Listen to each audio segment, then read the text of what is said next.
Hello guys, আমি রফিকুল ইসলাম। আমি আপনাদেরকে জানাই যে ইউটিউবে কত পরিমাণে ইনকাম করা যায়। অ্যাকচুয়ালি আমি ইউটিউব থেকে 1 টাকা এখন পর্যন্ত ইনকাম করিনি, কিন্তু আমি বহুতের ভিডিও দেখি যে হাজার হাজার লাখ লাখ টাকা ইনকাম করা যায়।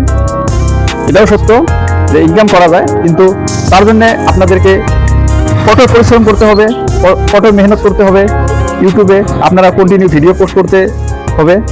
তো ইউটিউবে যদি ভিডিও পোস্ট করেন তো তারপরে হয়তো 1 বছর, 2 বছর, 6 মাস, 3 বছর, 5 বছর আপনারও লাগতে পারে।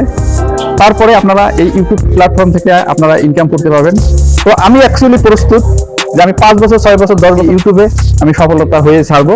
কারণ ঝড় আসুক, তুফান আসুক, বৃষ্টি আসুক, আমি কোনোকে পরোয়া করি না। আমি ইউটিউবে কন্টিনিউ কাজ করবো। ডেইলি আপনারা এই খাটাং মিডিয়া চ্যানেলে আমার ভিডিও আপনারা ডেইলি পেয়ে থাকবেন।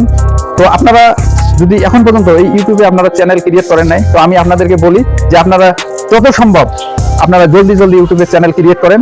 আর আপনারা দৈনন্দিন যা কিছু করেন, আপনি যদি স্টুডেন্ট হয়ে থাকেন তো আপনাদের পড়াশোনার টপিক নিয়ে আপনারা ভিডিও প্রস্তুত করেন। আপনারা বইন আছে যারা ঘরে থাকে, আপনারা রেসিপির ভিডিও আপনারা করতে পারেন, যে সবজি কিভাবে রান্না করতে লাগে, আলু কিভাবে রান্না করতে লাগে, মাংস কিভাবে রান্না করতে লাগে, এই ধরনের আপনারা টপিক দৈনন্দিন জীবনে যা কিছু আপনারা করেন এগুলো আপনারা ক্যামেরাতে আপনারা বন্দি করে আপনারা ইউটিউবে পোস্ট করেন। যারা আছে যে 20 থেকে 30 বছর বয়স, আমি তাদেরকে বলছি আপনারা জলদি জলদি ইউটিউবে চ্যানেল ক্রিয়েট করেন। আপনার দৈনন্দিন লাইফস্টাইল গুলো আপনারা ইউটিউবে আপলোড করে দেন।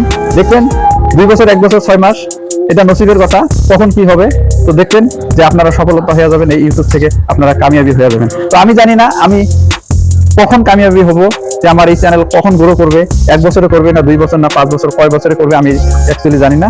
তো আমি আশা করি যে একদিন নয় একদিন আমার এই খাটাং মিডিয়া চ্যানেল গ্রো করবে। আর আমি আপনাদেরকে ভিডিও আমি দিয়ে থাকবো, কারণ এগুলো হলো ব্লগ ভিডিও।